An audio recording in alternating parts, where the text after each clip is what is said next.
করে কে যেন দরজার সামনে এসে রে দরজার ভিতরে সালাম দিয়ে দিয়েছে, দরজার ভিতরে সালাম দিয়েছে। আল্লাহর রাসূল সাল্লাল্লাহু আলাইহি সাল্লাতু ওয়াস সালাম ফাতেমাকে বললেন, ফাতেমা কেউ বুঝি দরজায় এসে সালাম দিচ্ছে, দরজাটা খুলে দাও। ফাতেমা বলে ঠিক আছে। ফাতেমা দরজার কাছে গেলেন, সালামের উত্তর নিলেন এবং জিজ্ঞেস করলেন আপনি কে? জিজ্ঞেস করলেন আপনি কে? বাহিরের থেকে সালামের জবাব দিয়ে বলে আমি জিবরাইল, আমি রাসূলুল্লাহ সাল্লাল্লাহু আলাইহি ওয়াসাল্লামের কাছে এসেছি। ফাতেমা দরজা খুলে দাও। আল্লাহর রাসূলকে ফাতেমা বললেন আব্বা জান জিবরাইল এসেছে। জিবরাইল কি দরজা খোলা লাগে? এমনি ঢুকতে পারে? জিবরাইল তো হুটহাট নবীর কাছে আসতো, কিন্তু ওই দিন জিবরাইল হুটহাট আসে না। ওই দিন সালাম দেয়, ঘরে ঢোকার অনুমতি চায়। আল্লাহর রাসূল জিবরাইলের অনুমতি চাওয়া দেখে আরো বুঝতে পেরেছে, নবী আমার বুঝতে পেরেছে। নবীজি ফাতেমাকে বলে দরজা খুলে দাও, জিবরাইলকে ভিতরে আসতে দাও। দরজা খুলে দিলেন, জিবরাইল ভিতরে আসলেন। জিবরাইল আল্লাহর রাসূলের কাছে বসলেন। আল্লাহর রাসূল জিবরাইলকে বললেন জিবরাইল খবর কি বলো?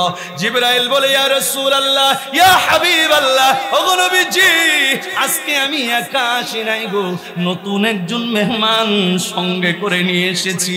মেহমান বাহিরে দাঁড়িয়ে আছে। ইয়া রাসূলুল্লাহ, ইয়া হাবিবাল্লাহ, আপনি যদি অনুমতি দেন মেহমান ভিতরে প্রবেশ করবে, আর যদি অনুমতি না দেন মেহমান বাহির থেকেই চলে যাবে।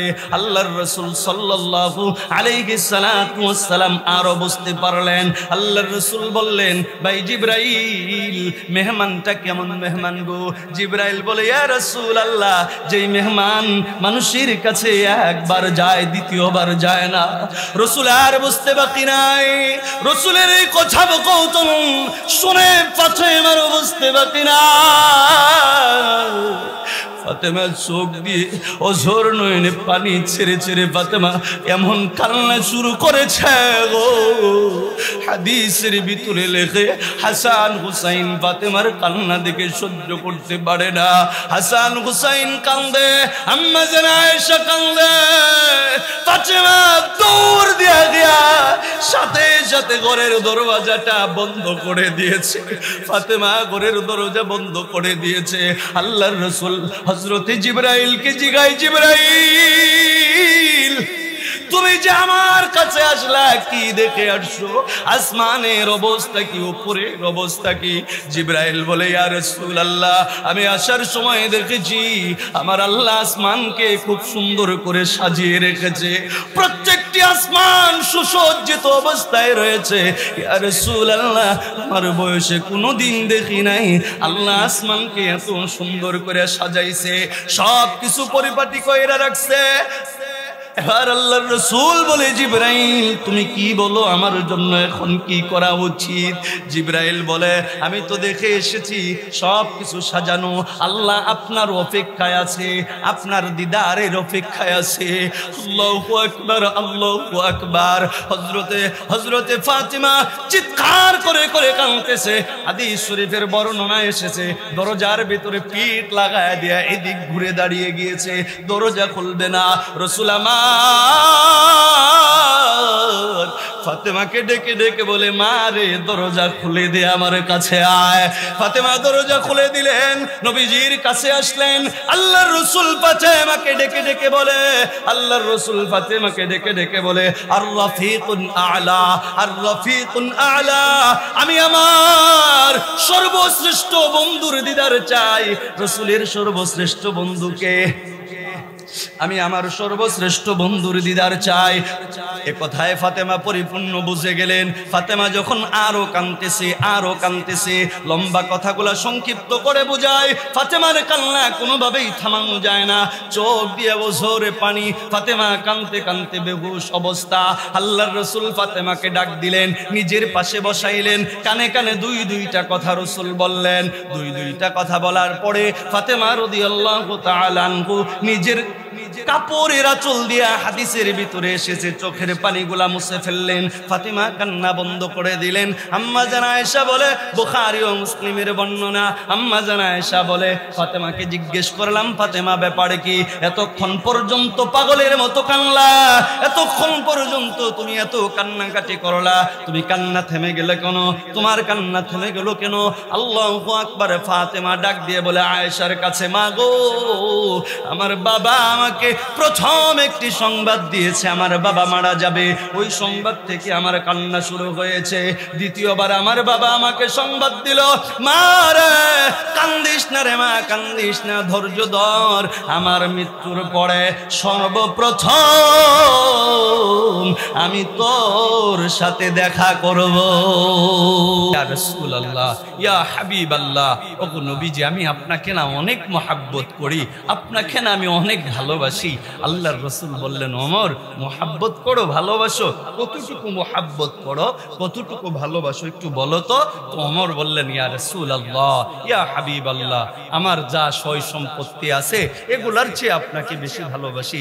আল্লাহর রাসূল বললেন, ওমর মহব্বত করো, ভালোবাসো, ঠিক আছে, এখনো পর্যন্ত পরিপূর্ণ ভালোবাসা হয় নাই, পরিপূর্ণ মুমিন হতে পারো নাই। ওমর রাদিয়াল্লাহু তাআলা আনহু আল্লাহর রাসূলকে বললেন, ইয়া রাসূলুল্লাহ, ইয়া রাসূলুল্লাহ, আপনাকে তো সর্বোচ্চ ভালোবাসতে চাই, সর্বোচ্চ মহব্বত করতে চাই, তাহলে আপনি আমাকে বলে দেন কিভাবে আপনাকে ভালোবাসলে সর্বোচ্চ ভালোবাসা যাবে, মুমিন পরিপূর্ণ হওয়া যাবে। আল্লাহর রাসূল বললেন, ওমর সর্বোচ্চ ভালোবাসা মানে হচ্ছে তোমার জান, তোমার মাল, তোমার সম্পদ, তোমার সন্তান, তোমার মা বাবা, মোট কথা তামাম দুনিয়ায় তোমার সাথে সম্পর্কিত যা আছে সব কিছুর চেয়ে যখন আমি রাসূলকে বেশি মহব্বত করবে, বেশি ভালোবাসে বাসবে, তখনই তুমি প্রকৃত মুমিন হয়ে যাবে। ওমর চোখ বন্ধ করে দিলেন, নিজের দিলের ভিতরে প্রশ্ন লাগায়া দিলেন, রে ওমর, এখনো পর্যন্ত বুঝি তুই, এখনো পর্যন্ত বুঝি তুই, এখনো পর্যন্ত বুঝি তুই প্রকৃত মুমিন হইতে পারস নাই? রে ওমর, যে নবীর কল্যাণ নিতে এসেছিলি, আজকে তোর নিজের কল্যাণ নবীর পায়ের নিচে দিয়ে দিয়েছস। ও উমর, এখনো বুঝি তুই প্রকৃত মুমিন হতে পারস নাই। উমর চোখ খুললেন, আল্লাহর রাসূলকে ডেকে ডেকে বলে, ইয়া রাসূলুল্লাহ, ইয়া হাবিবাল্লাহ, আপনার উমর বলতেছে, ইয়া রাসূলুল্লাহ, ওই আল্লাহর কসম যে আল্লাহর হাতে আপনার প্রাণ, ওই আল্লাহর কসম যে আল্লাহর হাতে আমি ওমরের প্রাণ। ইয়া রাসূলুল্লাহ, এই মুহূর্তে তামাম দুনিয়ায় যা কিছু আছে আমার রিলেটেড, ইয়া রাসূলুল্লাহ, সব কিছুর চেয়ে আপনাকে আমি বেশি মহব্বত করি, বেশি ভালোবাসি। বলেন না সুবহানাল্লাহ। আল্লাহ রাসূল তখন ওমরকে বললেন, ওমর, এখন তুমি প্রকৃত মুমিন হয়েছো। ও ভাই, আমাদেরও তো একই কথা, আমাদেরও তো একই কথা। ওই রাসূলেরই বিশেষণ, যেই রাসূলকে সব কিছুর চেয়ে বেশি ভালোবাসা যায় বা বাসতে হবে যদি মুমিন হতে চাই, বেশি ভালোবাসতে হবে যদি আমরা জান্নাতে যেতে চাই। কথা বলেন, কথা বলেন। আলহামদুলিল্লাহ। বেজার হইতেছেন, রাগ করতেছেন? আচ্ছা, এবার আসুন আমার তেলাওয়াতকৃত আয়াত এবং মূল আলোচনার দিকে আমরা চলে যাই। আল্লাহ তাআলা কোরআনুল কারীমের ভিতরে ওয়াজ করেছেন। আয়াত আমি দুইটা আয়াত আপনাদের সামনে পড়েছি। ইনশাআল্লাহ এই দুইটা আয়াতের পূর্ণ আলোচনা ইনশাআল্লাহ করার চেষ্টা করব। আল্লাহ তৌফিক দান করেন, বলেন আমিন। এক নাম্বার যে আয়াতটা পড়েছি, আল্লাহ বলতেছেন, কে বলতেছেন? আরেকটু জোরে। হাই রে মুমিন, আল্লাহর নাম মুখে আনতে চান না, অথচ আল্লাহর রাসূল বলেছে কোন ব্যক্তি যদি মনের ভুলেও বলে আল্লাহ, আল্লাহ তার আমলের মধ্যে ৭০,০০০ নেকি। আরেকটু জোরে বলেন আল্লাহ, আরেকটু জোরে আলহামদুলিল্লাহ। আসুন আল্লাহ কোরআনুল কারীমের ভিতরে কি বলতেছে দেখেন, আমাদের নবীর শানে বলেছে আল্লাহ কি বলতেছে দেখেন। বিসমিল্লাহির রহমানির রহিম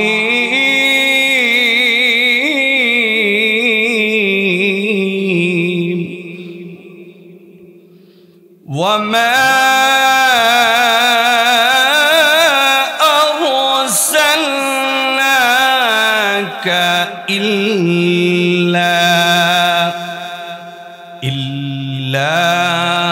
رحمة للعالمين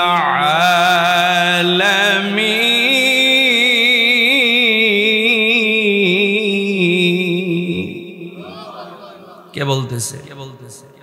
আল্লাহ বলতেছে, ওয়ামা আরসালনাকা ইল্লা রাহমাতাল লিল আলামিন। ও বক্সিগঞ্জের বাবারা, ও বক্সিগঞ্জের ভাইয়েরা, দিলের কানটা খুলে দাও,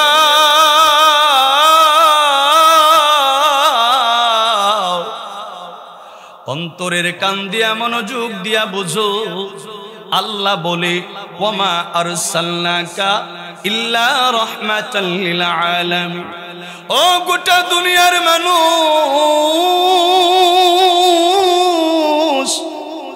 আমি আল্লাহ পাক রব্বুল আলামিন আমার নবীকে গোটা আলমের জন্য রহমত হিসাবে প্রেরণ করেছি। আল্লাহর রাসূলকে গোটা আলমের জন্য, গোটা পৃথিবীর জন্য কি হিসাবে প্রেরণ করেছে? ওমা আরসালনাকা ইল্লা রাহমাতাল লিল আলামিন। আল্লাহ সমগ্র জগতের জন্য আমার রাসূলকে রহমত স্বরূপ পাঠিয়েছে। গোটা পৃথিবীর ভিতরে আমার রাসূল হইল রহমত। কারণ আমার রাসূল যখন দুনিয়ায় আসলো গো, একটু মনোযোগের সাথে বুঝো কেমন রহমত, কেমন রহমত। আমার রাসূল দুনিয়ায় আসলো, আল্লাহু আকবার, আল্লাহু আকবার। আমার রাসূল দুনিয়ায় আসার পরে আমার রাসূল যখন ছোট মানুষ, হালিমাতুস সাদিয়া আমার রাসূলকে নিতে আসে। গাধাটা ছিল বড় দুর্বল, হাদিসের ভিতরে আসছে। ব্যাপার সাউন্ড এমন কি করতেছে, কেমন টানতেছে না তো? আগে টানলো, এখন টানে নাকি? আল্লাহর রাসূল বলতেছে, আখারে হাদিসের ভিতরে এসেছে হালিমাতুস সাদিয়ার গাধাটা ছিল বলো দুর্বল। আসার সময় সবার পিছে পড়ে গিয়েছিল, কিন্তু আমার নবী কেমন রহমত গো, আমার রাসূলকে হালিমাতুস সাদিয়া কুলে উঠায়া যখন গাধার পিঠে উঠেছে, হালিমাতুস সাদিয়া বলে আমার গাধাটা এমন তরতাজা হয়ে গেল, এমন ভাবে ছুটতে শুরু করলো গো। যত ধনী ধনী মানুষরা, যত শক্তিশালী, যত শক্তিশালী বড় বড় ঘোড়া, বড় বড় গাধা গুলা নিয়ে এসেছিল গো, তাদের গাধা ঘোড়ার চেয়ে আমার গাধা ঘোড়ার শরীরে, আমার গাধার শরীরে এমন শক্তি, সবগুলাকে পিছে ফেলে আমার গাধাটা সবার আগে চলে গেছে। আমার রাসূল কেমন রহমত। হালিমাতুস সাদিয়া বলে রাসূলকে যখন বাড়ি নিয়ে গেলাম, আমি সন্ধ্যার আগেই বাড়ি পৌঁছে গিয়েছি, যেখানে অন্য অন্য নারীরা সুস্থ সবল তাজা তাজা ঘোড়া নিয়ে রওনা করে, তারা সন্ধ্যার আগে বাড়ি পৌঁছতে পারে নাই, রাত্র হয়ে গিয়েছে। কিন্তু আমি সন্ধ্যার আগেই বাড়ি পৌঁছায় গেলাম। বাড়ি পৌঁছায় রে আমি চিন্তা করি গো, আমার মুহাম্মদকে আমি কি খাওয়াবো? কারণ আমার যে বকরির পাল ছিল, আমার যে বকরিগুলা ছিল গো, আমার বকরিগুলা ছিল বড় দুর্বল।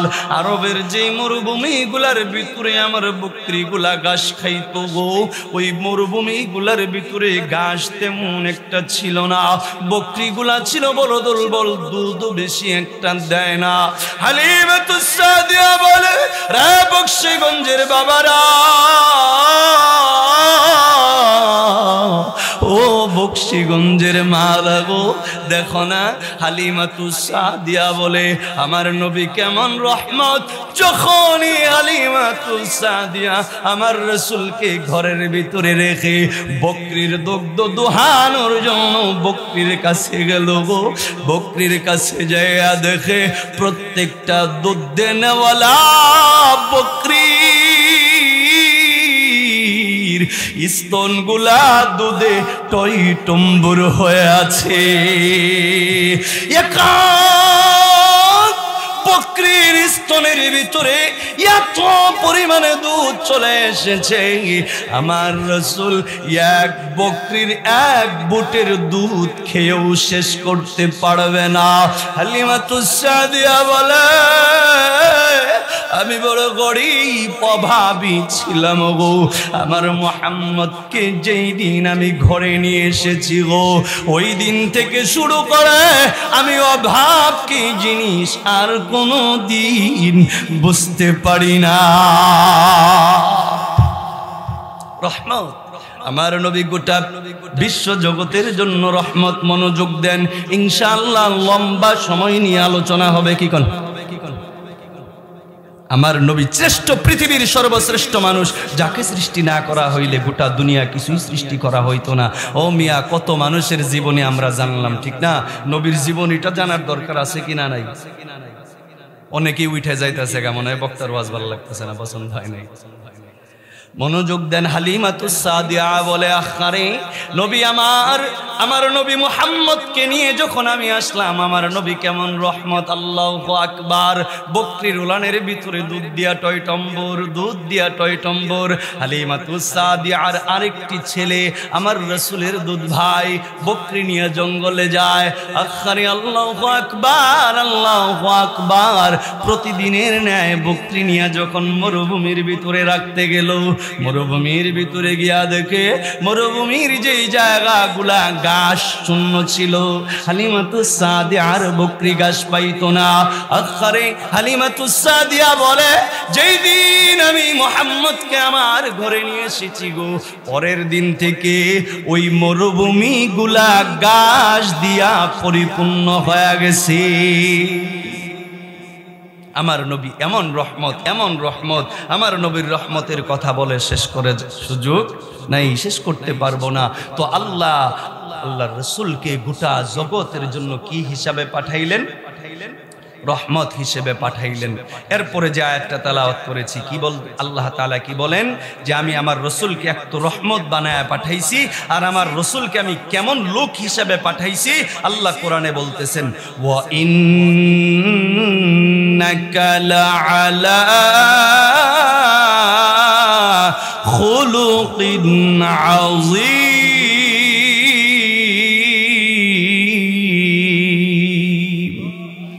আল্লাহ বলে, আমার রাসূলকে আমি খুলুকে আজিম দিয়া দুনিয়ায় পাঠাইছি।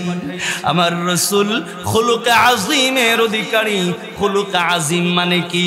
আমার নবীর চারিত্রিক দিক, আমার নবীর আচার। সিদ্দিকা রাদিয়াল্লাহু তাআলা আনহা বলে, ও দুনিয়ার মানুষেরা গো, ও দুনিয়ার মানুষেরা গো, তোমরা কি জানো আমার রাসূলের আচরণ কেমন? আমার রাসূলের আচরণ কেমন? আয়েশা বলে, বিবেক হিসাবে আমি গর্বের সাথে বলতে চাই, পৃথিবীর ভিতরে যত স্বামী আছে গো, পৃথিবীর সবচেয়ে শ্রেষ্ঠ স্বামী হলো আমার স্বামী গো। আম্মা জান আয়েশা বলে, আমি যখন রান্নার জন্য রান্নাঘরে যেতাম, রান্না করে যেতাম গো, আমার রাসূল যখন আসতো, এসে দেখতো আমি আয়েশা রান্না করে, আমার রাসূল রান্না করে প্রবেশ করতো। রান্না করে প্রবেশ করে আয়েশা বলে, রাসূল বসে থাকতো না, রাসূল আমার হাত থেকে দাবা বটি নিয়ে নিত, নিজে আমার রাসূল নিজের হাত দিয়া তরকারিগুলা কাটতো আর বলতো, আয়েশা রে, একা একা কাজ করো, তোমার বড় কষ্ট হয় গো, আমি তোমার কাজে একটু সহযোগিতা করি। আম্মা জান আয়েশা বলে, বক্সিগঞ্জের বাবারা, ও বক্সিগঞ্জের মারা গো, আম্মা জান আয়েশা বলে, শুধু তাই না, আমি যখন রুটি বানানোর জন্য গো আটা নিতাম, আটার খামির করার জন্য, রাসূল আমার নিজের হাত দিয়ে আমি আয়েশাকে বলতো, আয়েশা সারাদিন অনেক কাজ করেছো, কষ্ট করেছো, তুমি একটু বিশ্রাম করো, একটু রেস্ট করো, আমি রাসূল তোমার আটা গুলা দেই। রাসূল আমার নিজের হাত আটার ভিতরে দিয়া আমার রসুল নিজে আটা গুলায় দিত, রুটি বানায় দিত, মাঝে মাঝে রসুল নিজে রুটি বাজতো। আম্মা জান আয়েশা বলে আমার স্বামী কেমন স্বামী ছিল জানো গো? আমার স্বামী এমন স্বামী ছিল, রুটি বানায় রুটি গুলা ছিঁড়ে ছিঁড়ে রুটির সাথে গোশতের ঝোল লাগায়া অথবা জৈতুনের তেল লাগায়া রসুল আমি আয়েশার মুখের ভিতরে উঠিয়ে দিয়েছে। রসুল আমার মুখে উঠিয়ে দিয়েছে, আমিও নিজের হাত দিয়া রুটি ছিঁড়ে ছিঁড়ে রসুলের মুখে উঠিয়ে দিয়েছি। বুখারীর বর্ণনা, আল্লাহর রসুল বলে, পৃথিবীর মানুষেরা কোন স্বামী যদি নিজের হাত দিয়া বিবিকে খাওয়ায় দেয়, কোন বিবি যদি নিজের হাত দিয়া স্বামীকে খাওয়ায় দেয়, অথবা স্বামীর মুখের খাবার যদি বিবির মুখে উঠায় দেয়, বিবির মুখের খাবার যদি স্বামীর মুখে উঠায় দেয়, এইভাবে যদি তারা একজনের খাবার আরেকজন খায়, একজনের সাথে আরেকজন এইভাবে যদি তাল্লুক রাখে, সম্পর্ক রাখে, আমার রাসূল বলে আল্লাহ খুশি হয়ে যায়। শুধু খুশি হয় না রে, 60 বছর বেরিয়া নফল ইবাদত করলে যেই সওয়াব পাওয়া যায় রে, স্বামী স্ত্রীর এই আমলের মাধ্যমে আল্লাহ এর চেয়েও বেশি সওয়াব দিয়া দেয়। আর আমাদের অবস্থা, আমরা কেমন মুসলমান? আল্লাহ রসুল এগুলো আমাদেরকে শিক্ষা দিয়েছে, এমনি আল্লাহ বলে নাই ওয়া ইন্নাকা লাআলা খুলুকিন আযীম। সর্বশ্রেষ্ঠ সুন্দর আচরণের মানুষ ছিলেন আমাদের রাসূল, আমাদেরকে এগুলা শিক্ষা দিয়েছে। আমাদেরও কাজ, কারণ আল্লাহ তো কোরআনের আরেক জায়গায় বলেছে, কুল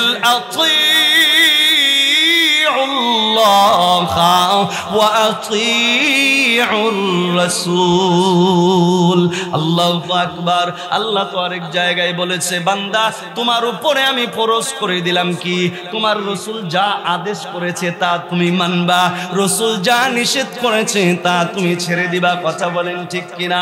রসুল যা করেছে আমাদেরকে তা করতে বলেছে, আমরা তা করব ইনশাআল্লাহ। তো রসুল বিবির মুখে খাবার উঠায় দিছে, বিবির মুখের খাবার রসুল খেয়েছে, আর বলেছে উম্মত তুমিও যদি এই কাজ করতে পারো 60 বছর বেরিয়া নফল ইবাদতের সওয়াব পাবা। আমরা সেটা মানি। হাই হাই, আমাদের তো মনে হয় দুনিয়ার সকল লজ্জা শরম বিবির কাছে গেলে নাকে আসে, ঠিক না? অথচ বিবির কাছে কোনো লজ্জা আছে? বিবির কাছে কোনো শরম আছে? আমরা তো বিবির কাজে সহযোগিতা করব তো দূরের কথা, সারাদিন কই থাকি না থাকি, কি করি আর না করি, অন্য অন্য কাজ করে ঘরে গিয়া মন মেজাজ হয়ে যায় খিটখিটা। কথা ঠিক না? বিবি যদি একটা ভালো কথাও কয়, জারি দিয়ে কই চুপ থাক। বিবির কাজে সহযোগিতা করা তো দূরের কথা, আরো ঝাড়ি দিয়া বলি চুপ থাক, পেশাল পারিস না। কিন্তু না না না না না, সারাদিন বাহিরে সময় দিলেন, ব্যবসা বাণিজ্য, অফিস আদালত, কৃষি কাজ, ক্ষেত খামারে থাকলেন, রাতের বেলাও বুঝি বাসায় সময় দিবেন না। এটা হতে পারে না, এটা হতে পারে না।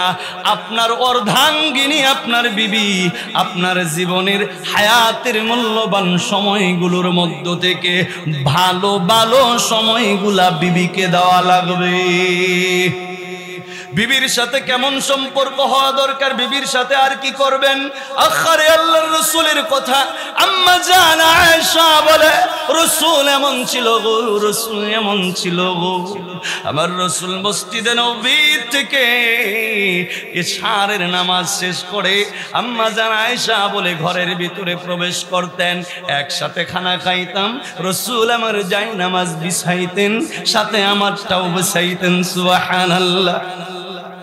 রাসূল নিজের জায়নামাজ বিছাইতেন, আমারটাও বিছাইতেন। সুবহানাল্লাহ।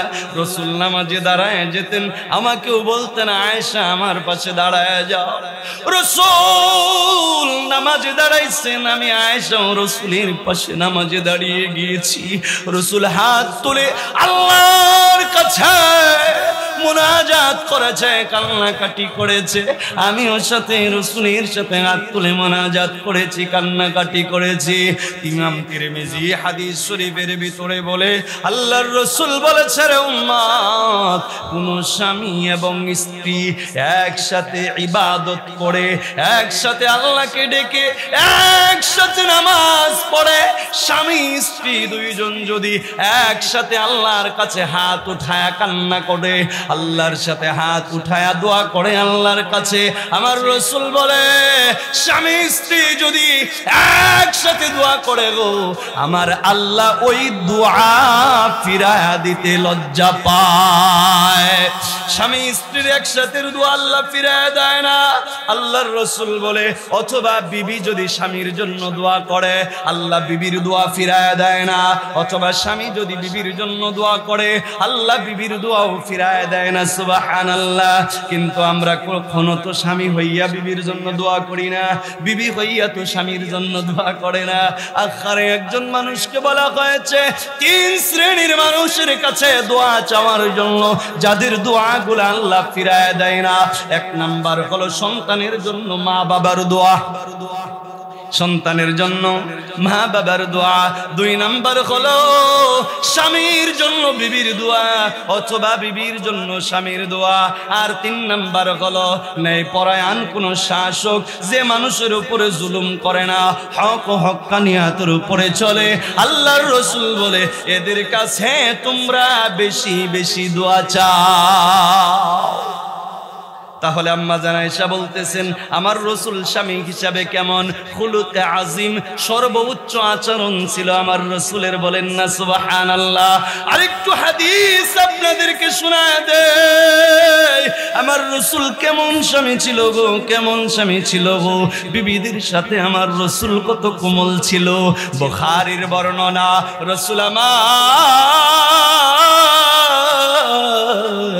ইশারের নামাজের পড়ে আম্মা জান আয়েশা বলে সকল মানুষ যখন যার যার ঘরে চলে গেছে, রাসূল আমাকে ডাক দিয়ে বলে, আয়েশা তোমার সাথে আজকে আমার একটা প্রতিযোগিতা হবে। বলেন না সুবহানাল্লাহ। প্রতিযোগিতা হবে। আয়েশা বলে কি প্রতিযোগিতা? আল্লাহর রাসূল বলে আজকে তুমি আর আমি দুইজনে দৌড় প্রতিযোগিতা দিব। বলেন না সুবহানাল্লাহ। আয়েশা বলে, ইয়া রাসূলুল্লাহ, দৌড় প্রতিযোগিতা দিবেন, যে জিতবে তার জন্য কি, জিতলে কি কোনো উপহার আছে নাকি? আল্লাহর রাসূল বলে, হ্যাঁ, তুমি যদি জিতো আমি আমার পক্ষ থেকে তোমাকে উপহার দিব, আর যদি আমি জিতি তুমি কি উপহার দিবা নাকি? আম্মা জান আয়েশা বলে, হ্যাঁ, আপনি যদি জিতে যান আমি উপহার দিব। সুবহানাল্লাহ। ইশারের নামাজের পরে হাদিস শরীফের ভিতরে আসে, আম্মা জান আয়েশা এবং রাসূল সাল্লাল্লাহু আলাইহি ওয়াসাল্লাম দৌড়ের প্রতিযোগিতা করে, দৌড় দিয়েছে। প্রথম দিকে আমার রাসূল তো আল্লাহু আকবার বড় সুদর্শন ছিল, উঁচা লম্বা, খুব সুন্দর ফিটনেসের মানুষ ছিল। কথা বলেন ঠিক কিনা? রাসূল আমার যখন দৌড় দিয়েছে রে, রাসূলের স্পিডের সাথে আয়েশা পারে নাকি, আয়েশা পিছে পড়ে গিয়েছে। রাসূল আমার একটু সামনে আগায় গিয়েছে, রাসূল আমার সামনে আগাইছে, আয়েশা পেছনে পড়ে গিয়েছে। রাসূল আমার সামনে আগায়া কতটা হিকমতের সাথে নিজের থেকেই দৌড়টাকে একটু স্লো করে দিয়েছে, আয়েশা যেন আগায় যেতে পারে। আয়েশা তো একই স্পিডে দৌড়, আয়েশা আর একটু স্পিড বাড়ায়া আমার রাসূলের থেকে আগে চলে গেছে। রাসূল আমার পিছে পড়েছে। আয়েশা আনন্দিত, আয়েশা খুশি, আয়েশা হাসতেছে আর বলতেছে, ইয়া রাসূলুল্লাহ, ইয়া হাবিবাল্লাহ, ওগো নবীজি, আপনি তো দৌড়ে আমার সাথে পারলেন না, আমি জিতে গিয়েছি, আমি জিতে গিয়েছি সুবহানাল্লাহ।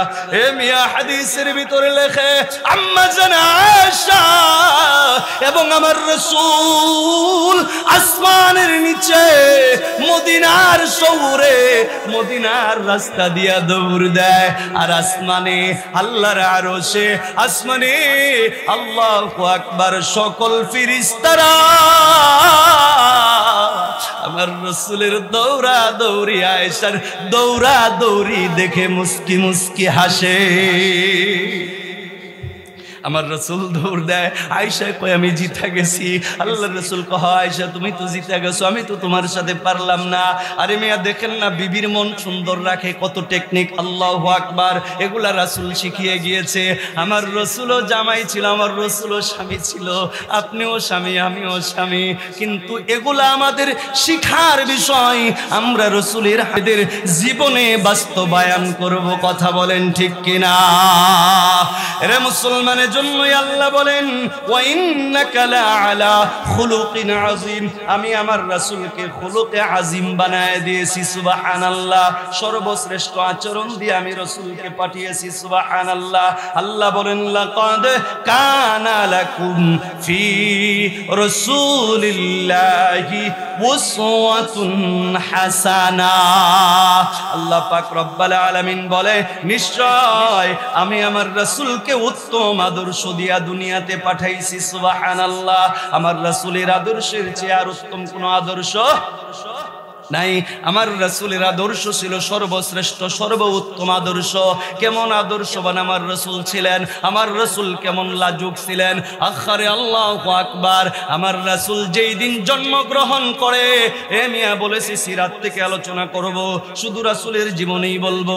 যেই দিন আমার রাসূল জন্মগ্রহণ করে, আমার রাসূলের দাদা খাজা আব্দুল মুত্তালিব আখারে একবার উম্মে আইমান, দাসী উম্মে আইমানের দিকে যায়। ওই যে দাসী উম্মে আইমান মা আমিনাকে নিয়ে ঘরের মধ্যে বসে আছে, আল্লাহর রাসূল দুনিয়ায় আসবে। খাজা আব্দুল মুত্তালিব একবার হাতেমে কাবায় যায়, কাবার সামনে যায়, আবার দৌড়ায় ঘরের সামনে আসে। উম্মে আইমানকে ডাক দিয়ে কয় কি খবর? খবর টানতেছে, অস্থির অস্থির অবস্থা। হঠাৎ করে আমার রাসূল যখন জন্মগ্রহণ করলেন, লম্বা কথা তো সংক্ষিপ্ত, আমার রাসূল যখন দুনিয়াতে আসলেন জন্মগ্রহণ করলেন গো, আল্লাহু আকবার আল্লাহু আকবার। দাসী উম্মে আইমান বলে আমার রাসূল দুনিয়ায় জন্মগ্রহণ করার পরে আমার রাসূলের হাত মোবারক দুইটা সরাসরি লজ্জাস্থানের উপরে ছিল। আমার রাসূলের লজ্জাস্থান দেখতে পারে নাই। মা আমিনা দাসী উম্মে আইমানকে ডেকে ডেকে বলে উম্মে আইমান গো, আমার যে পরনের কাপড়টা ছিল এই কাপড়টার একটা কোনা ছিল, একটা নেকড়া বানাও আর আমার মুহাম্মদকে লঙ্গির মতো করে পেছায়া দাও সুবহানাল্লাহ। হাদিসের ভিতরে আসছে বুখারীর বর্ণনা, আমিনা মা আমিনা কথা বলার পরে দাসী উম্মে আইমান যখন আমার নবীকে ওই যে কাপড়টা লঙ্গির মতো পেছায়া দিলেন, আখারে দাসী উম্মে আইমান বলে নবী আমার নিজের থেকেই নিজেই হাত লজ্জাস্থান থেকে তখন সরাইছেন যতক্ষণ পর্যন্ত দাসী উম্মে আইমান মা আমিনার কাপড় দিয়ে আমার রাসূলের লজ্জাস্থান ঢাকেন নাই, ততক্ষণ হাত সরাই নাই। আখারে আল্লাহু আকবার। বাহিরে দাঁড়িয়ে আছে খাজা আব্দুল মুত্তালিব। দাসী উম্মে আইমান বলে আমি রাসূলকে যখন আমি আমার কোল থেকে খাজা আব্দুল মুত্তালিবের কোলে দিলাম, দাদা আব্দুল মুত্তালিব আখারে আল্লাহু আকবার রাসূলকে কোলে নিলেন, খুশি হইলেন, চুমা দিলেন, মুস্কি হাসি হাসলেন, আল্লাহু আকবার আল্লাহু আকবার। এবং খাজা আব্দুল মুত্তালিব বললেন আমার নাতি এমন নাতি রে, যেই নাতিকে মাওলা মুসলমানি করায়া দুনিয়ায় পাঠাইছে। কেমন লাজুক, আল্লাহু আকবার। জন্মের সময় লাজুক। যাই হোক ওদিকে যাব না, মূল আলোচনা হারিয়ে যাবে। আসুন আমরা আরো সামনে যাই, আসুন আমরা আরো সামনে যাই। আল্লাহু আকবার আল্লাহ রহমত। আখারে আমার রাসূল গোটা দুনিয়ার জন্য বরকত, গোটা দুনিয়ার জন্য রহমত। আমার রাসূল গোটা দুনিয়ার জন্য রহমত। আমার রাসূলের চরিত্র, আমার রাসূলের আদর্শ সর্বশ্রেষ্ঠ চরিত্র, সর্বশ্রেষ্ঠ আদর্শ। আখারে মক্কা মদিনার সকল মানুষগুলা আমার নবীকে তাকে আখরে আলামিন উপাধি দিয়েছিল। কথা বলেন ঠিক কিনা? আমার রাসূলের গোটা জিন্দেগি 63 বছরের জিন্দেগি, এত বলে তো শেষ করার মতো সুযোগ নাই। অল্প অল্প কিছু বললাম, আর একটু তোমাদেরকে বলি।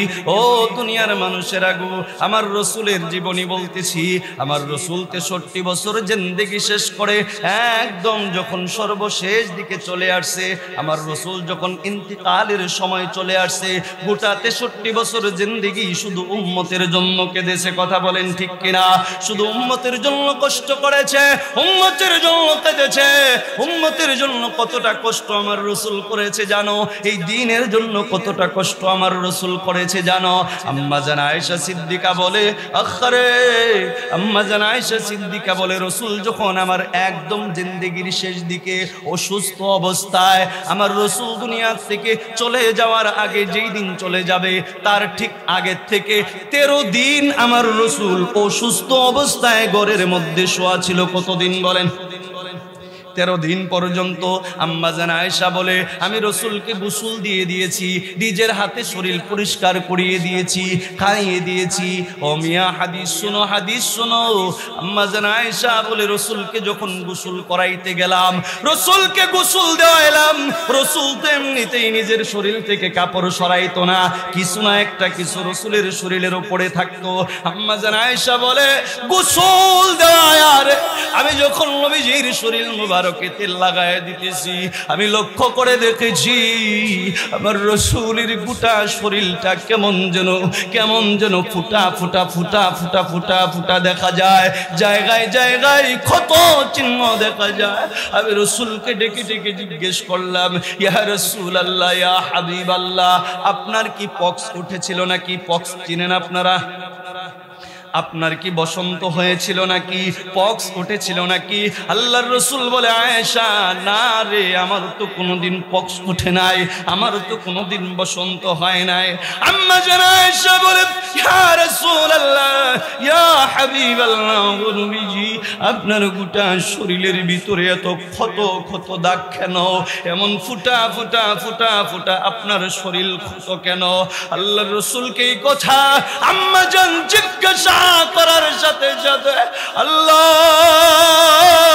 বুখারীর বর্ণনা রে, আম্মা জান আয়েশা বলে, আমার রাসূল সাথে সাথে চোখ দিয়ে দর দর দর দর করে পানিগুলা ছেড়ে দিয়েছে। আমার রাসূল কান্না শুরু করেছে।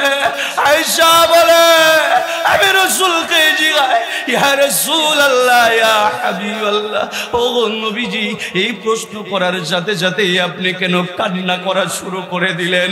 আল্লাহর রাসূল কাঁদে আর ডাক দিয়া বলে, আয়েশা রে, ও আয়েশা, এটা আমার বসন্তের দাগ না রে, পক্সের দাগ না রে আয়েশা। আমি আমার উম্মতের দরদ নিয়া রে, দ্বীনের জন্য রে আয়েশা, আমার নানার দেশ, মামার দেশ, আমি যখন রে কাবা থেকে, মক্কা থেকে, মক্কার মানুষেরা যখন আমাকে অনেক গালিগালাজ শুরু করে দিল, আমার উপরে জুলুম শুরু করে দিল, নির্যাতন শুরু করে দিল, মক্কার মানুষেরা যখন আমাকে পাগল পাগল বলে গালি দিল রে, আমি মনে মনে ভাবতেছিলাম, ও আমার দাদার বাড়ির মানুষ, বাপের বাড়ির মানুষ আমাকে আঘাত দিতেছে, কষ্ট দিতেছে, মনে হয় রে আমার নানার বাড়ির মানুষগুলা আমাকে আপন করে নিবে, তারা আমাকে আঘাত দিবে না, কষ্ট দিবে না।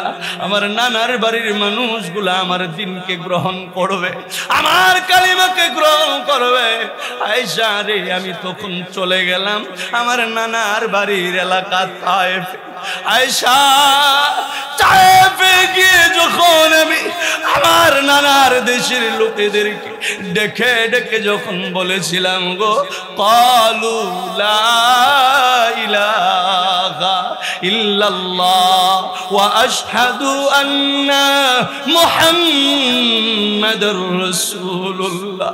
আয়েশা রে, এই দাওয়াতটুকু দিতে দেরি হয়েছে রে। ও আয়েশা, আমার উপরে বৃষ্টির মতো পাথরগুলো আসতে দেরি হয়। আয়েশা রে,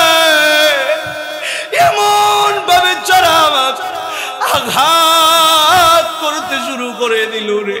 বৃষ্টির মতো বাদর গুলা আমি দয়ার নবীর উপরে পড়তে শুরু করে দিল। চতুর্দিক থেকে শুধু পাথরের আঘাত আর পাথরের আঘাত। আয়েশা রে, পাথরের আঘাতে আমার শরীর ক্ষত হয়ে যাচ্ছে রে। আয়েশা পাথরের আঘাত সহ্য করতে না পেরে রে তায়েফের জমিনের ভিতরে আমি জ্ঞান হারিয়ে পড়ে যাই রে। আয়েশা একবার দুইবার না রে, তিনবার আমি তায়েফের জমিনে জ্ঞান হারিয়ে ফেলেছি রে। আমি বুঝতেও পারি না কোন দিকে যাব, কোথায় যাব রে। আয়েশা তায়েফের ছোট ছোট শিশুগুলাকে আমার পেছনে লালায় দেওয়া হয়েছে, বলে দেওয়া হয়েছে। তায়েফের শিশুদেরকে বলে দিয়েছে, ফুলাপান গুলাকে বলে দিয়েছে, বাচ্চারা রে ওই যে দেখ পাগল এসেছে, পাগল, ওই যে পাগল যায়, পাগলের পাথর মার, পাগলের ঢিল দে, পাগলের আঘাত দে। আমার নবীর মোহাব্বতে যারা কানতে পারবা, আমার নবীর ভালোবাসায় যারা চোখের পানি বের করতে পারবা, ও বকশীগঞ্জের এলাকার বাবারা মারা, যাদের চোখে পানি বের হবে রে, হাদিস শোনো, হাদিস শোনো। আমার রসুল বলে আমার মোহাব্বতে যারা চোখ দিয়া পানি বের করবে রে, জানিয়া রাখিও চোখ দিয়া পানি বের করলা না উম্মত, জাহান্নামের আগুন হারাম করে নিলা। এজন্য নবীর মোহাব্বতে কানতে হবে রে উম্মত। আম্মা জান আয়েশা বলে রে, রসুল ঘটনা বলতেছে, আয়েশা রে এমন ভাবে পাথরের আঘাত গুলা আমার শরীরে লেগেছে, গোটা শরীরের চামড়া জায়গায় জায়গায় ফেটে ফেটে এমন ভাবে রক্ত বের হয়েছে রে আয়েশা, রক্ত গুলা গোটা শরীর দিয়া ঝরতে ঝরতে রে আয়েশা আমার জুতার ভিতরে রক্ত চলে গিয়েছে। আমার জুতা মুবারক আমার পায়ের সাথে রে আয়েশা এমন ভাবে লেগে গিয়েছে রে আয়েশা, আমি টান দিয়া জুতা খুলতে পারি না। জুতাগুলা, আমার জুতাগুলা রক্ত দিয়ে ভরে গিয়েছে। আমার শরীরের রক্ত দিয়া তায়েফের পাথরগুলা, তায়েফের বালিকণাগুলা রে রক্তে রঞ্জিত হয়ে গিয়েছে। আয়েশা রে, তায়েফের লোকেরা আমাকে ছাড় দেয় না রে আয়েশা, কোন রকমের আমি আল্লাহু আকবার তায়েফের জমিনের পাশ দিয়া হামাগুড়ি দিয়া দিয়া রে কোন রকম হেঁটে হেঁটে রে একটা পাহাড়, পাহাড়ের চিপায় গিয়া, পাহাড়ের চিপায় গিয়া পাহাড়ের উপরে উঠে আমি কোন রকম একটু হেলান দিয়া বসেছি রে, আমি একটু হেলান দিয়া বসেছি। আল্লাহু আকবার, আল্লাহু আকবার।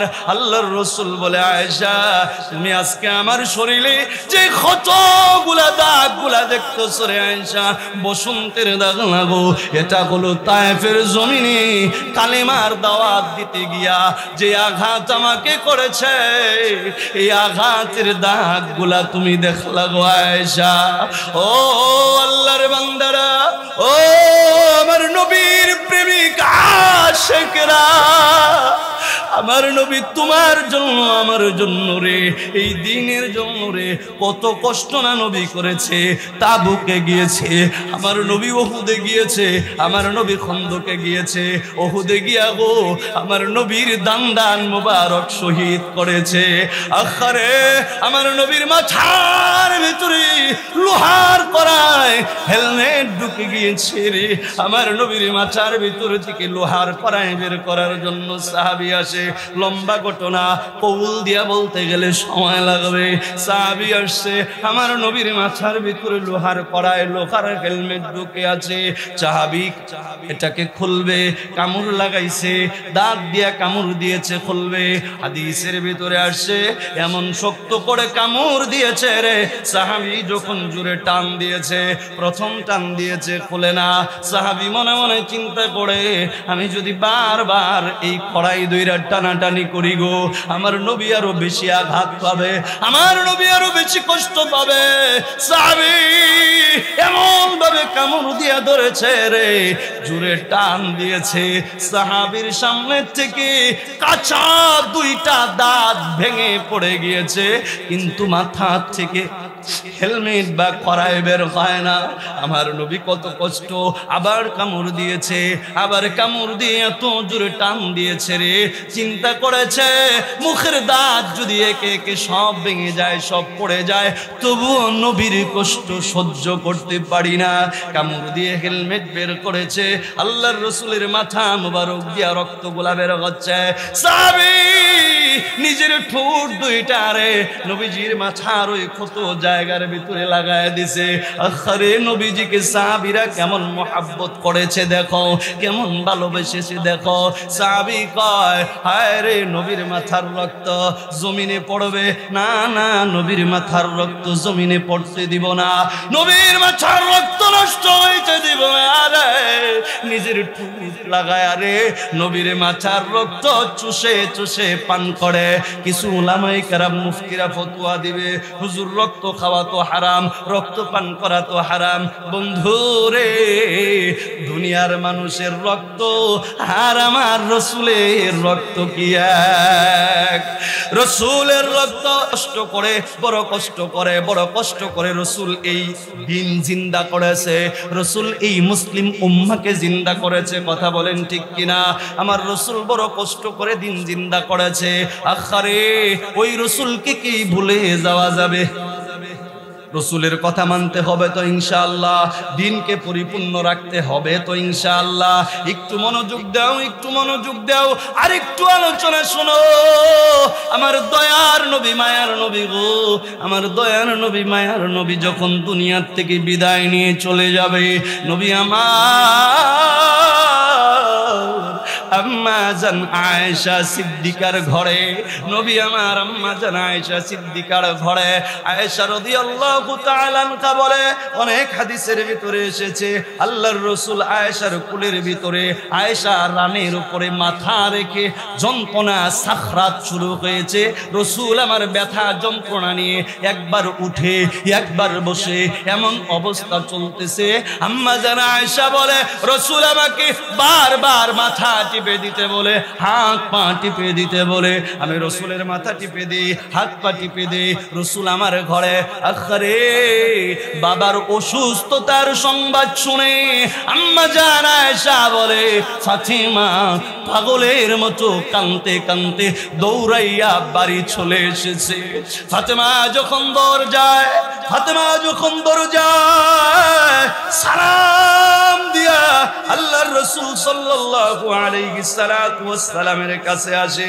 আল্লাহর রাসূল যখন শায়িত অবস্থায় ঘরের মধ্যে ফাতিমাকে দেখে রাসূল আমার এত কষ্টের মধ্যেও একটু মুস্কি মুস্কি হাসি দিলেন। আল্লাহ রাসূল কি করলেন? মুস্কি মুস্কি হাসি দিলেন ফাতেমাকে দেখে। রাসূলের অনেক কষ্ট চলতেছিল, ফাতেমাকে দেখে রাসূল মুস্কি মুস্কি হাসে। ফাতেমা আসলেন, আল্লাহর রাসূলের কাছে বসলেন এবং রাসূল সাল্লাল্লাহু আলাইহি সাল্লামকে ফাতেমা জিজ্ঞেস করলেন। কি জিজ্ঞেস করলেন? ফাতেমা বলে, সাআলতু আয়েশাতা আন খালাকি রাসূলুল্লাহি সাল্লাল্লাহু আলাইহি ওয়াসাল্লাম ফাকালাত কানা খুলকুহুল কুরআন। আল্লাহু আকবার। ও মুসলমান, আল্লাহর গোলাম ফাতেমা আল্লাহর রাসূলের পাশে বসলেন। ফাতেমা জিজ্ঞেস করলেন, আব্বা জান আপনার কেমন লাগে? আব্বা জান আপনার কেমন লাগে? আপনার শরীরটা এখন কেমন? জিজ্ঞেস করতেছে। আল্লাহর রাসূল সাল্লাল্লাহু আলাইহি সাল্লাম ফাতেমাকে উত্তর দেয়, ফাতেমা রে, আমার শরীরটা বেশি ভালো না, খুব কষ্ট হচ্ছে, খুব কষ্ট হচ্ছে, খুব যন্ত্রণা হচ্ছে। আল্লাহর রাসূলের যন্ত্রণা দেখে ফাতেমাও ঢুকে ঢুকে ঢুকে ঢুকে কাঁদতেছে। আর আল্লাহর রাসূল সাল্লাল্লাহু আলাইহি ওয়াসাল্লাম ঠিক ওই সময় ফাতেমা, আয়েশা এবং কিছু সাহাবী ছিল। আল্লাহর রাসূল বললেন, আস-সালাত আস-সালাত ওয়া মা মালাকাত আইমানুকুম, এটা আমার রাসূলের সর্বশেষ বাণী উম্মতের জন্য। আল্লাহর রাসূল বললেন আসসালাত আসসালাত ওয়া মা মালাকাত আইমানুকুম, ও আমার সাথীরা, ও আমার মেয়ে, ও আমার বিবি, তোমরা শোনো, উম্মতকে জানায় দিও আমি উম্মতের জন্য দুইটা হুকুম রেখে গেলাম। এক নাম্বার হলো সালাত, এক নাম্বার হলো নামাজ, দ্বিতীয় নাম্বার হুকুম হলো মধ্যে বসা আল্লাহর রাসূলের পাশে আম্মা জান আয়েশা সিদ্দিকা বসা। হঠাৎ করে কে যেন দরজার সামনে এসে দরজার ভিতরে সালাম দিয়ে দিয়েছে, দরজার ভিতরে সালাম দিয়েছে। আল্লাহর রাসূল সাল্লাল্লাহু আলাইহি সাল্লাতু ওয়াস সালাম ফাতেমাকে বললেন, ফাতেমা, কেউ বুঝি দরজায় এসে সালাম দিচ্ছে, দরজাটা খুলে দাও। ফাতেমা বলে ঠিক আছে। ফাতেমা দরজার কাছে গেলেন, সালামের উত্তর নিলেন এবং জিজ্ঞেস করলেন আপনি কে? জিজ্ঞেস করলেন আপনি কে? বাহিরের থেকে সালামের জবাব দিয়ে বলে আমি জিবরাইল, আমি রাসূলুল্লাহ সাল্লাল্লাহু আলাইহি সাল্লাতু ওয়াস সালামের কাছে এসেছি। ফাতেমা দরজা খুলে দাও। আল্লাহর রাসূলকে ফাতেমা বললেন আব্বা জান জিবরাইল এসেছে। জিবরাইল কি দরজা খোলা লাগে? এমনি ঢুকতে পারে? জিবরাইল তো হুটহাট নবীর কাছে আসতো, কিন্তু ওই দিন জিবরাইল হুটহাট আসে না। ওই দিন সালাম দেয়, ঘরে ঢোকার অনুমতি চায়। আল্লাহর রাসূল জিবরাইলের অনুমতি চাওয়া দেখে আরো বুঝতে পেরেছে, নবী আমার বুঝতে পেরেছে। নবীজি ফাতেমাকে বলে দরজা খুলে দাও, জিবরাইলকে ভিতরে আসতে দাও। দরজা খুলে দিলেন, জিবরাইল ভিতরে আসলেন। জিবরাইল আল্লাহর রাসূলের কাছে বসলেন। আল্লাহর রাসূল জিবরাইলকে বললেন জিবরাইল খবর কি বলো?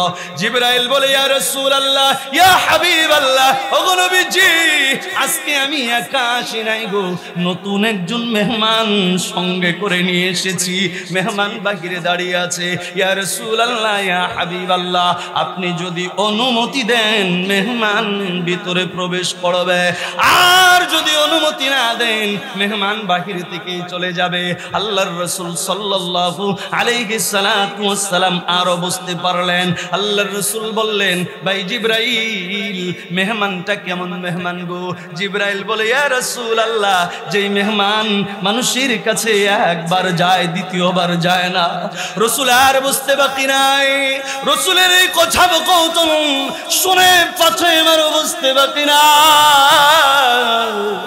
ফাতেমা চোখ দিয়ে অঝোর নয়নে পানি ছেড়ে ছেড়ে ফাতেমা এমন কান্না শুরু করেছে গো। হাদিসের ভিতরে লেখে হাসান হুসাইন ফাতেমার কান্না দেখে সহ্য করতে পারে না। হাসান হুসাইন কান্দে, আম্মা জান আয়েশা কান্দে। ফাতেমা দৌড় দিয়া সাথে সাথে ঘরের দরওয়াজাটা বন্ধ করে দিয়েছে। ফাতেমা ঘরের দরজা বন্ধ করে দিয়েছে। আল্লাহর রাসূল হযরতে জিবরাইলকে জিগায়, জিবরাইল তুমি যে আমার কাছে আসলা কি দেখে আসছো? আসমানের অবস্থা কি, উপরের অবস্থা কি? জিবরাইল বলে ইয়া রাসূলুল্লাহ, আমি আসার সময় দেখেছি আমার আল্লাহ আসমানকে খুব সুন্দর করে সাজিয়ে রেখেছে। প্রত্যেকটি আসমান সুসজ্জিত অবস্থায় রয়েছে। ইয়া রাসূলুল্লাহ, আমার বয়সে কোনোদিন দেখি নাই আল্লাহ আসমানকে এত সুন্দর করে সাজাইছে, সব কিছু পরিপাটি কইরা রাখছে। এবার আল্লাহর রাসূল বলে জিবরাইল তুমি কি বলো, আমার জন্য এখন কি করা উচিত? জিবরাইল বলে আমি তো দেখে এসেছি সব কিছু সাজানো, আল্লাহ আপনার অপেক্ষায় আছে, আপনার দিদারের অপেক্ষায় আছে। আল্লাহু আকবার, আল্লাহু আকবার। হযরতে ফাতিমা চিৎকার করে করে কাঁদতেছে। হাদিস শরীফের বর্ণনা এসেছে দরজার ভিতরে পিঠ লাগায় দিয়ে এদিক ঘুরে দাঁড়িয়ে গিয়েছে, দরজা খুলবে না। রাসূল আমার ফাতেমাকে ডেকে ডেকে বলে মা রে দরজা খুলে দে, আমার কাছে আয়। ফাতেমা দরজা খুলে দিলেন, নবীজির কাছে আসলেন। আল্লাহর রাসূল ফাতেমাকে ডেকে ডেকে বলে, আল্লাহর রাসূল ফাতেমাকে ডেকে ডেকে বলে আর রাফিকুন আ'লা, আর রাফিকুন আ'লা, আমি আমার সর্বশ্রেষ্ঠ বন্ধুর দিদার চাই। রাসূলের সর্বশ্রেষ্ঠ বন্ধুকে আমি আমার সর্বশ্রেষ্ঠ বন্ধুর দিদার চাই। এ কথায় ফাতেমা পরিপূর্ণ বুঝে গেলেন। ফাতেমা যখন আরো কাঁদতেছে, লম্বা কথাগুলা সংক্ষিপ্ত করে বুঝায়। ফাতেমার কান্না কোনোভাবেই থামানো যায় না, চোখ দিয়ে ওঝরে পানি। ফাতেমা কাঁদতে কাঁদতে বেহুশ অবস্থা। আল্লাহর রাসূল ফাতেমাকে ডাক দিলেন, নিজের পাশে বসাইলেন, কানে কানে দুইটা কথা রাসূল বললেন।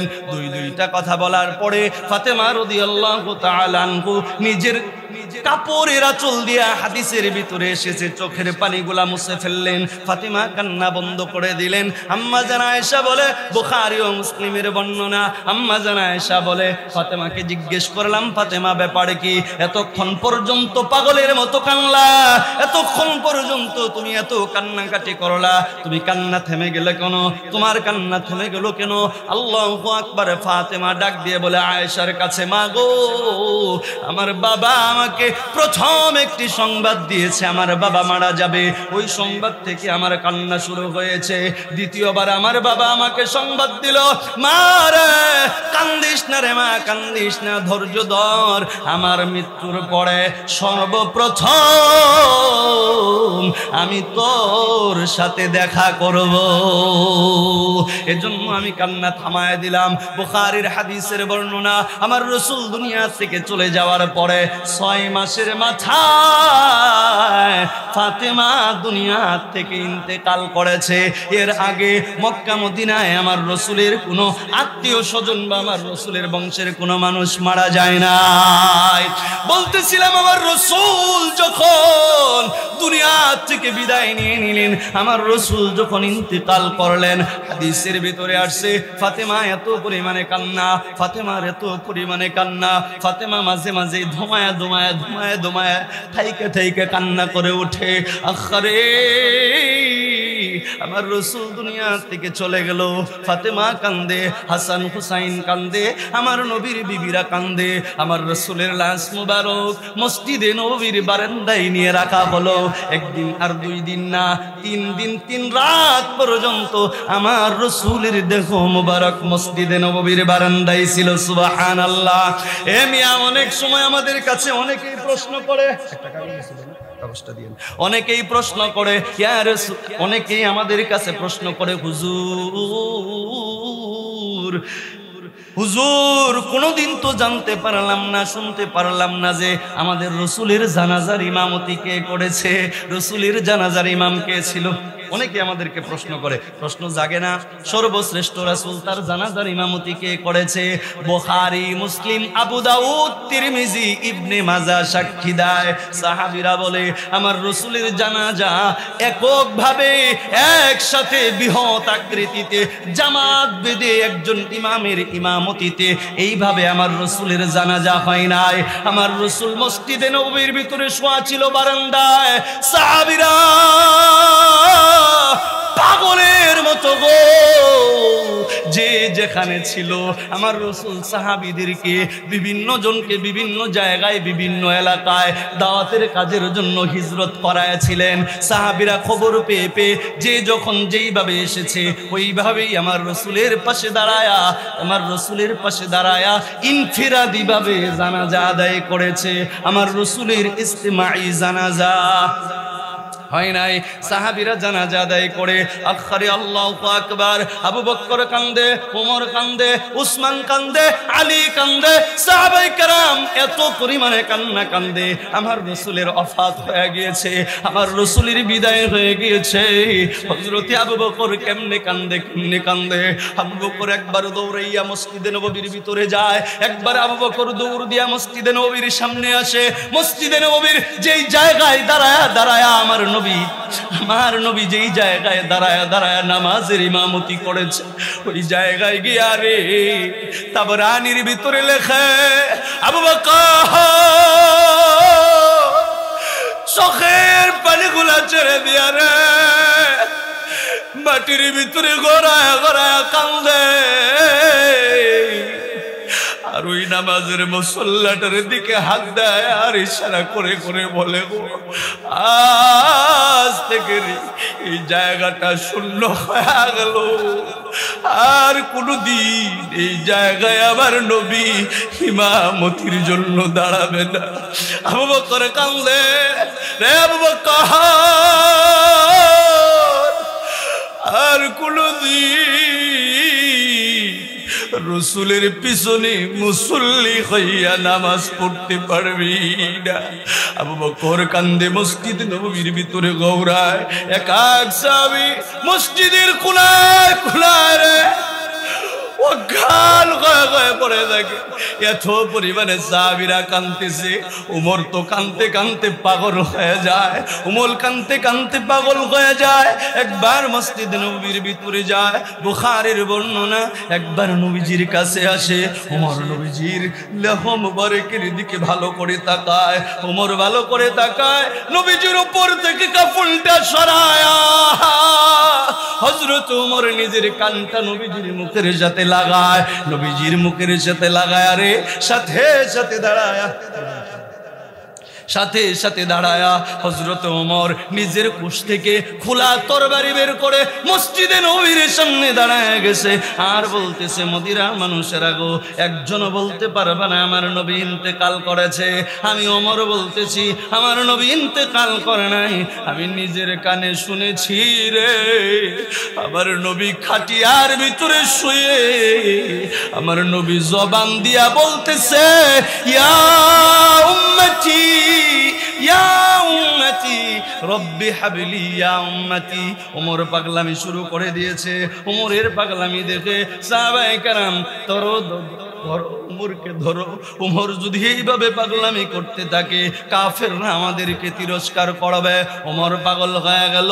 10 মিনিট আলোচনা চলবে, বেজার হবেন, আর 10 মিনিটের ভিতরে আলোচনার ইতি টানবো ইনশাআল্লাহ।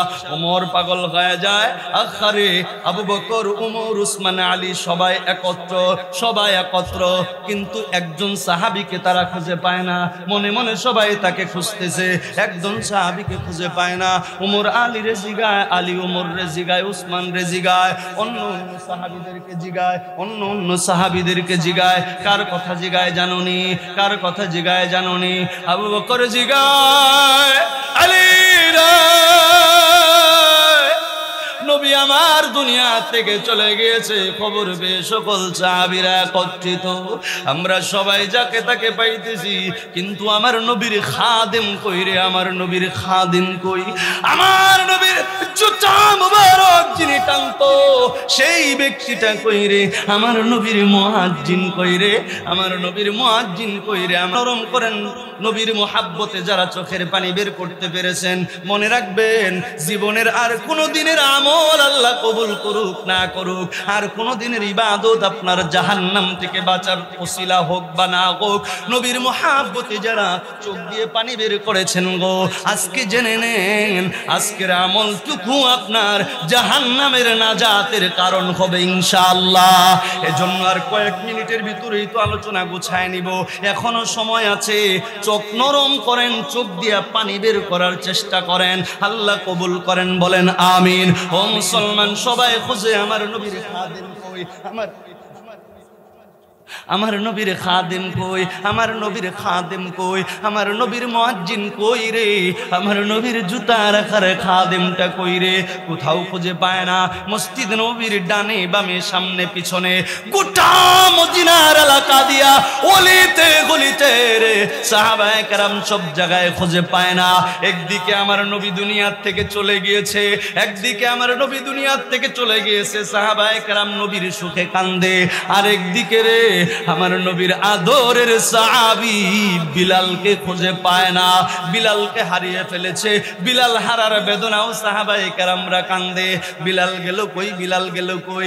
আখারে আমার নবী দুনিয়া থেকে চলে যাওয়ার 3.5 মাস, কোনো বর্ণনায় 6 মাস পরে রাসূল আমার রাতের বেলায় রে ঘুমের ঘরে বিলালকে স্বপ্ন যুগে দেখায়, বিলাল রে কি অপরাধ করেছিলাম রে বেলাল, তুই না আমি নবীর এক নজর না দেখলে পাগল হয়ে যেতি, তুই বিলাল না আমি নবীর খোঁজ না নিলে পাগল হয়ে যেতি, আমি নবীর পিছে পিছে সব সময় থাকতি, আমি নবীর পিছনে না ছায়ার মতো থাকতি রে। কি অপরাধ করেছিলে বেলাল, আজকে 6টা মাস হয়ে গেল রে বেলাল, একটা বারের জন্য আমি নবীর রওজার পাশে তোকে পাইলাম না, তোর চেহারাটা আমি একবারও দেখতে পারলাম না।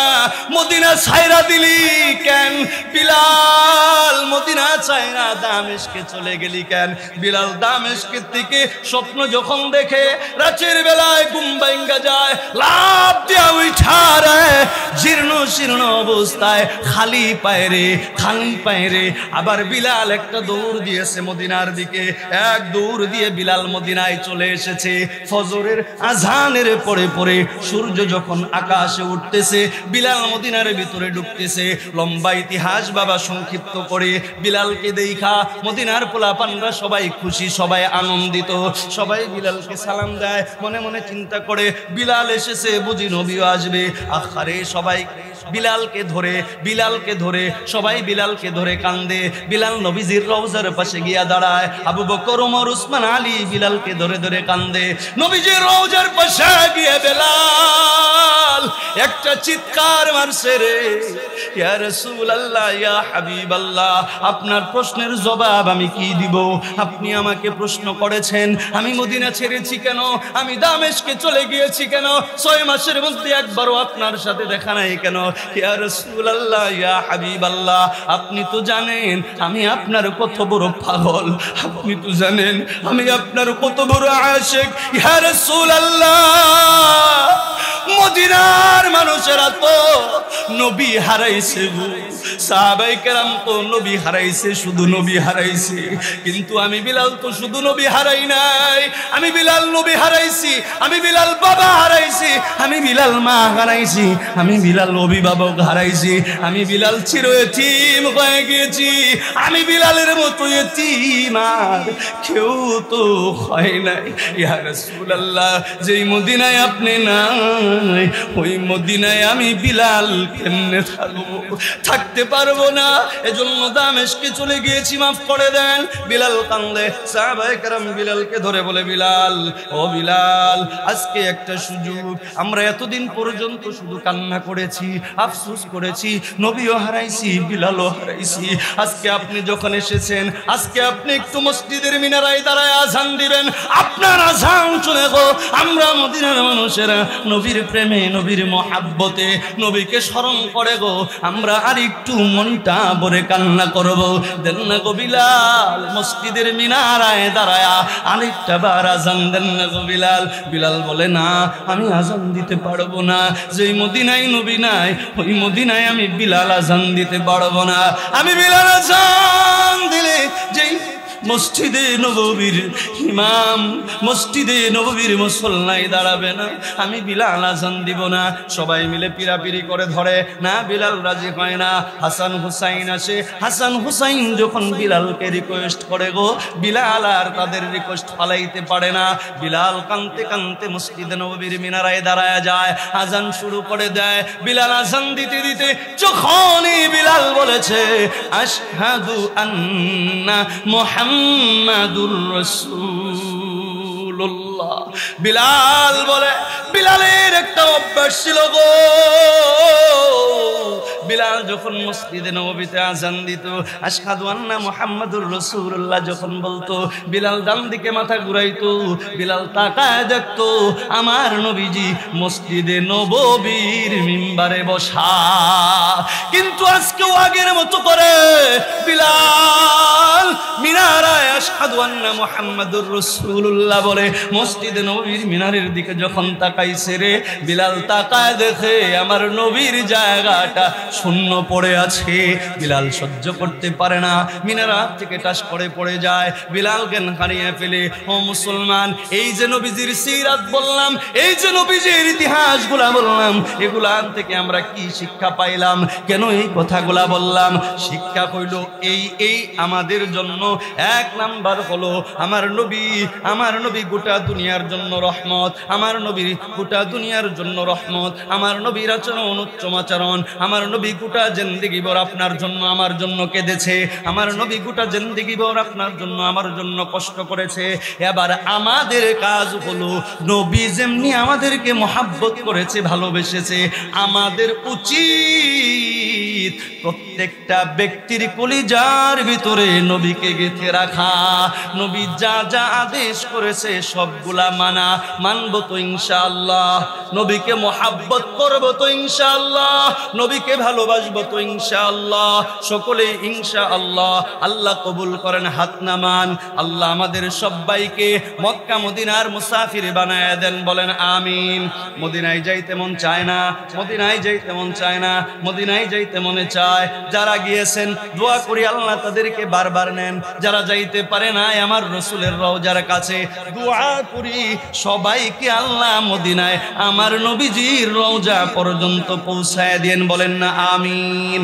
আলহামদুলিল্লাহ। মুআজ্জাজ মুহতারাম, আমার আলোচনা একদমই শেষ। একটা এখানে আমাদের মা বোনদের উদ্দেশ্যে মা বোনরা কিছু কথা লেখছে, এই কথাটুকু বলে ইনশাআল্লাহ আমি আমার আলোচনার রীতি একদম টানার জন্য চেষ্টা করব। কি বলেছে? আচ্ছা, বংশীদের নাম এই পাশ থেকে না, পিতা মৃত্যুকালে রেখে যাওয়া সম্পত্তি ভাইদের কাছে রাখলে ভাইরাস আচ্ছা বায়রা দেয় না, এবং বলে তোর বাপ মারা গেছে কবরে যে ধরো, আচ্ছা বাপরে কবলে গিয়ে ধরো, মানে গালি গালাজ করে এরপরে, এবং বংশী দেয় না।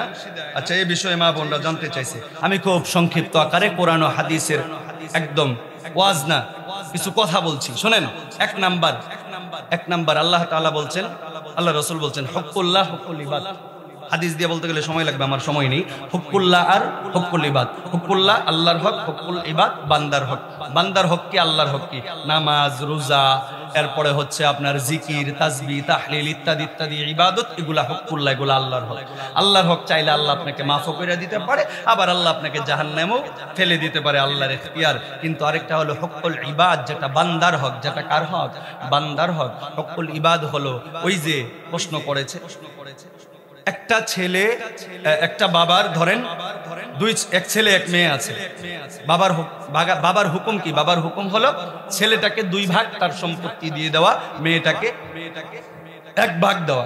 1 চুলও কম দেওয়া যাবে না, 1 চুলও না। এটা বোনের হক। বোনের হক বোনকে পরিপূর্ণ বুঝায় দিতে হবে। কোন বাবা যদি জীবিত অবস্থায় মেয়ের হক মেয়েকে পূর্ণ বুঝায় না দিয়ে চলে যায়, মানে মারা যায়, পূর্ণ হক বুঝিয়ে না দিয়ে যদি মারা যায়, আর সে যদি আমার মতো মুফতি থাকে, আমার মতো বক্তা থাকে, বা শাইখুল হাদিসও হয়, মক্কা মদিনায় প্রতি বছর হজ করার হাজি হয়, 1,12,000 যদি হজ করে, তার কবর জাহান্নামের টুকরা হবে। তার জন্য আমার রাসূলের শাফাআত নেই। তার জন্য কাল কিয়ামতের ময়দানে আমার আরশের, আল্লাহর আরশের ছায়ার নিচে কোনো জায়গা নেই, সুজা জাহান্নাম। কেন জানেন? এখন উঠে যাইতেছেন কাকে? কেন জানেন? শোনেন, এই যে 2 মিনিটে শেষ করতেছি। ওই যে আল্লাহ বলেছেন হকুল ইবাদ, আল্লাহ রাসূল বলেছে কিয়ামতের ময়দানে যখন মানুষ দাঁড়াবে, আল্লাহ তাআলা হিসাব শুরু করবে না, হ্যাঁ হিসাব নিবে না, যার যার আমলনামা দেখাবে না। আমলনামা দেখানোর পরে আল্লাহ তাআলা বলবে, বান্দা তোমাকে তো আমি মহাব্বত করি, ভালোবাসি, তুমি আমার অমুক অমুক হুকুমগুলো আদায় করো নাই, নামাজ করো নাই, রোজা করো নাই, এই করো নাই, সেই করো নাই, আমার হক তুমি নষ্ট করেছো, আমি রহমান রহিমের ওসিলায় তোমাকে মাফ করে দিলাম। আমার হক নষ্ট করেছো, আমার হকগুলা মাফ করে দিলাম, কিন্তু তোমার আমলের মধ্যে দেখতেছি বান্দার হক নষ্ট আছে, তুমি বান্দার হকগুলা বান্দার কাছে গিয়ে মাফ চেয়ে নিয়ে আসো, কারণ বান্দার হক মাফ করার যোগ্যতা আমি আল্লাহ রাখি। ওই দিন আল্লাহ না করে দিবেন। এবার আপনি গোটা হাসরের ময়দান, গোটা হাসরের ময়দান মিয়া, গোটা দুনিয়া থেকে কয়েক লক্ষ কোটি গুণ বড়। কোথায় খুঁজে পাবেন আপনার মেয়েকে? কোথায় খুঁজে পাবেন আপনার বোনকে? হাজার হাজার বছর চলে যাবে, হাজার হাজার বছর চলে যাবে, বোনকে খুঁজে বের করবেন। এরপরে যখন বলবেন, বোন তোর হক নষ্ট করেছিলাম, তোকে সম্পত্তি যথাযথ দেই নাই, তুই আমার কাছে 20 লাখ টাকার সম্পত্তি পাইতি, 1 লাখ দিয়া বুঝ দিয়ে দিছিলাম, আজকে আরো বাকি 19 লাখ লাখ সম্পত্তির মালিক তুই, বোন তুই যদি মাফ না করস আল্লাহ আমারে জান্নাত দিব না, আল্লাহর হক আল্লাহ মাফ করে দিছে, তোর হকের আসামি হয়ে আসি, আমাকে মাফ করে দে। বোন ওই দিন মাফ করবে না, বোন ওই দিন মাফ করবে না, কারণ ওই দিন কেউ কাউরে চিনবে না, সবাই ইয়া নাফসি নাফসি। বোন ওই দিন বলবে না আমি মাফ করব না, আমার হকের প্রাপ্য তুমি দিয়া দাও। ওই দিন তার হকের প্রাপ্য দিতে হবে। প্রাপ্য কি 1 মিনিট বইলা শেষ করে দিচ্ছি। আল্লাহ রাসূল বলেছেন, দুনিয়ায় কেউ যদি কারোর কাছে হক পায় বা টাকা পায়, অর্থ সম্পদ পায়, মানে কেউ যদি পাওনাদার হয়, এক কথায় সে যে কোনো ভাবে কেউ যদি পাওনাদার হয়, কিয়ামতের ময়দানে সেই পাওনা পরিশোধ করতে হবে। কতটুকু পরিমাণ? আল্লাহ রাসূল বলেছেন, দুনিয়ার 1 দিরহাম, তখন তো আর এই জামাতে টাকার হিসাব ছিল না, আরবে হিসাব, 1 দিরহাম বা 1 দিনার, 1 দিরহাম বা 1 দিনারের সমপরিমাণ কি দিতে হবে? 100 বছরের ইবাদত, 100 বছরের ইবাদত। এখন চিন্তা করেন আমরা যা হক নষ্ট করেছি, কি পরিমাণ হক নষ্ট করেছি আর কি পরিমাণ